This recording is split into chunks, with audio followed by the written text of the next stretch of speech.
তাই স্কুলের ছুটি থাকলেই সে মামার বাড়ি এই দিঘল গ্রামে বেড়াতে চলে আসে। আর প্রতিবারের মতোই এবারেও গরমের ছুটি পড়তেই তার মা তাকে মামার বাড়ি পৌঁছে দিয়ে গেছে। ও দিদা, তুমি রান্নাঘরে? আমি তোমাকে গোটা বাড়ি খুঁজে খুঁজে বেড়াচ্ছি।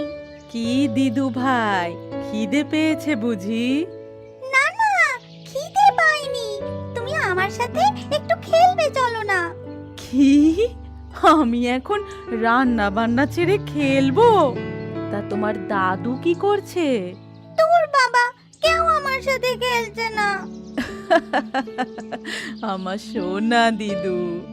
আচ্ছা দিদা, ভাই কোথায়? মামিকেও তো দেখতে পাচ্ছি না। ওরা কোথায় গেছে? আমার মতো মামার বাড়ি গেছে বুঝি?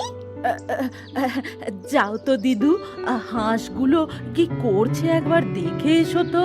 শিউলি হাঁসের নাম শুনে ছুটতে রান্নাঘর থেকে বেরিয়ে চলে যায় হাঁস দেখতে। তারপর খানিক খুঁটোয় বেঁধে রাখা ছাগল নিয়ে খেলতে থাকে।